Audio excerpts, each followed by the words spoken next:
Going on, guys? So different type of video today, and honestly I've been thinking of making this video for a while, and I haven't, because talking about steroids and all this shit is like not really the best thing to talk about on the internet. But it drives me crazy because I get these messages all the time: how much tests should you take, about taking an AI? I get all these freaking questions, and what I'm going to say is, first of all, do not use steroids or testosterone or anything without your doctor prescribing it to you. If your doctor's not prescribing to you, I do not condone the use of it. Okay, straight up. But if you decide to go down this path, I am not a doctor. I have zero qualifications. It's only for entertainment purposes. So there you go. There's the disclaimer. So anyway, let's get into it. So I have people message me all the time: how much testosterone can you take? And the answer is, you can take as much testosterone as you want. Doesn't mean it's smart. And here's the thing. When you look at it, you should only take as much testosterone as your body can handle without the use of an AI. So an AI is basically what you take to destroy your estrogen in your body. So the problem is that guys will take too much test and they'll get gyno, and you'll have estrogenic side effects. You'll hold a lot of water. You might be moody. Blood pressure goes up. All kinds of problems having too much estrogen in your body. So where am I going with this? So a lot of guys will take an anti-estrogen. So a lot of people, Aromasin, Novaldex, a lot of people will take. But anyway, so they'll take something to basically decrease the amount of estrogen in the body, because testosterone converts to estrogen. So if you take 400 milligrams of testosterone, it converts to estrogen. You have estrogenic side effects. So basically, the amount of testosterone you should be taking is only as much as you can take without needing an AI. And here's why. So in my opinion, you should never be taking an AI.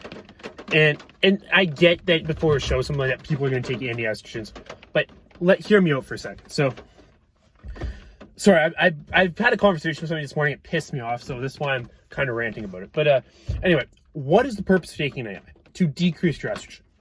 Okay, so you're going to take an oral drug that's hard on your liver to take more testosterone and get less results, essentially, is what that's doing. Because estrogen is a key component to building muscle. So you don't want to completely crash your estrogen. Estrogens need it to build muscle.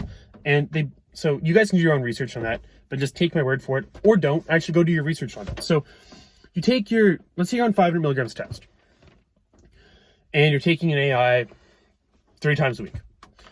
Okay, why are you taking an anti-estrogen when you can take something like Anavar or Winstrol to decrease your estrogen levels as well? Because when Winstrol destroys your estrogen, so why not take 10 milligrams of Winstrol a day to control your estrogen and put an oral steroid in your body that's equally as bad for you? The AI is not good for you. I don't know why people have this weird idea that an AI is okay to take. It is a drug that still gets processed through your liver, still hard on your liver, still hard on your kidneys, and then on top of this, but they're taking something that gives them zero muscle building effects. So why would you add that in so you can take more testosterone and damage your liver more and get less results? If you're going to take more testosterone and get to the point you need an AI, why not add in something like Anavar or Winstrol that will also help control your estrogen, but you're actually going to get results out of it. So if you add in 20 milligrams of Winstrol a day, yes, that might be slightly worse. Let's say 10 milligrams of Winstrol a day, 5 milligrams of Anavar, 10 milligrams of Anavar, something mild. Why not add that in and decrease your estrogen levels that way and still get some muscle building effects out of it? So that will keep you, Winstrol, everybody knows, keeps you stupidly dry.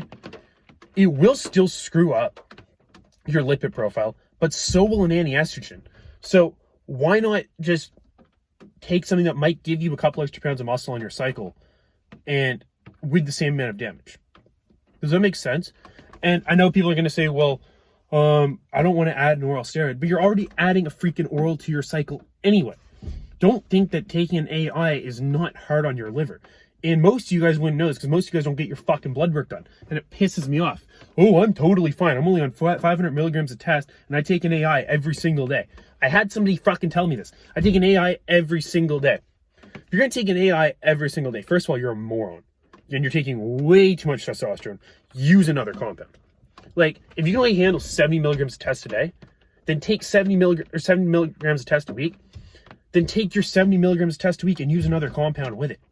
Like, why weight your test up to a gram to then crush your estrogen and get less results when you could take 250 milligrams of test and maybe some Primobolan or Deca or anything? Why not add in another compound that is going to actually give you more results than pure testosterone?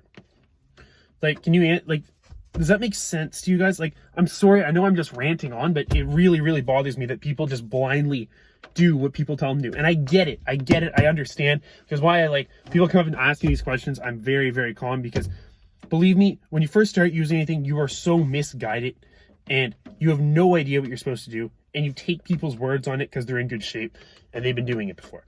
But I encourage you guys to do your research. And honestly, doing research on the internet is so freaking difficult because you have tons of forums and shit.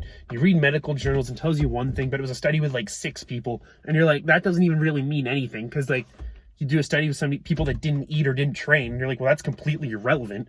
So I understand where the issues come in, but you should not be taking dosages of testosterone that you... Okay, so we are in my house now because... Oh my God, why can't I turn off the light? So I'm back in my house and I calmed down a little bit because I went on a random tangent, which wasn't really relevant to the video. So essentially where I was at is the only purpose of taking testosterone on your cycle is to keep some testosterone use so you can function as a man. So like that's the only purpose, because you're going to deplete your natural testosterone. Like your testicles are going to stop working. So you need some testosterone. That makes sense, right? Like you want to keep your testosterone at least normal so you can function and feel good. But anything beyond that, you don't really need. And whatever your body can handle is really all the testosterone you should be taking. So everybody can handle the amount of testosterone in the body. Most people, there are exceptions where you'll be on 150 milligrams, like whatever you're naturally producing, you'll get gyno.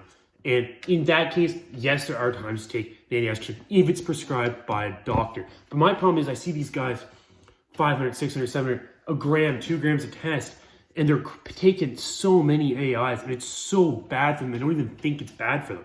So that's really what I wanted to get across in this video, is that you have to utilize other compounds or just drop the dose. Because honestly, I've noticed a lot of guys, you're going to get just the amount of results you're going to get from 1 gram of test, 2 grams of test, or 500 milligrams of test to a gram of test. It's not that significant really in the grand scheme of things. Or if you can handle 250 milligrams of test, you take that and you can add in another compound like 250 milligrams of Deca. You can take those two together and you don't have any estrogenic side effects. That's better for you. Does that make sense? And I mean, I recommend people use the least amount of gear that they can and get the most amount of results. But if you're going to add in another compound, if you're set, I'm taking a gram of test, that's what you're going to do, then instead of taking an AI, take a DHT derivative to drop your estrogen levels that way. It's what I would personally recommend, because you might as well get some results out of the compound. Like I don't really see the point of adding a compound or adding another drug to your system that adds more harm with no results. Does that make sense? So really, that's all I have to say on that. I hope you guys did enjoy this video. Please like this video, subscribe to the channel, comment your thoughts down below. You are allowed to disagree with me. You are 100% allowed to disagree. I want to hear you guys' thoughts, because I'm not an expert. I'm not saying that, and everybody does things their own way. I'm just going off life experience, people I know, stuff like that. And it really bothers me when I see people hurting themselves for no reason. And I know that in this industry, we tend to push our limits, and we always think more is better, more is better, more is better. And more is not always better. It's the same with anything. Like, I'm going to compare it to something like drinking. Like, you want to go out, you want to have a fun night. Okay, so you want to have a few beers? Great, okay? Maybe you don't get that drunk, you still have fun, right? You're still able to talk to people easier or whatever. Okay, you go and you have 12 beers. Okay, you're drunk, and you go out and it's harder on your body. You had a fun time. Okay, fine. But you get a point where, is it worth going out and drinking 20 beer? Probably not, because you're just going to feel like absolute shit. And your experience isn't going to be any better. It's probably just going to be worse. There's more side effects and, quite frankly, not better results. There might be more results, but not better results. You know what I mean? So just because you get an extra couple pounds out of a cycle of water or whatever, because you're on a gram of test, You can only build muscle so fast. I don't care how many androgens in your body. Like, you can't gain 20 pounds in a month of muscle. Just straight up. Like, let's just put that number out there. So I don't care if you're on 10 grams of gear. You're not gaining that much muscle. You might gain that much water, but not muscle. So it's really about how much muscle you can build with the least amount of drugs possible. And if you're going to add a compound to your cycle, add a compound that's actually going to get you some results. That's what I would personally recommend. But you are welcome to debate me in the comment section down below. That being said, I appreciate all the support. Like, comment, subscribe, and I will talk to you guys soon.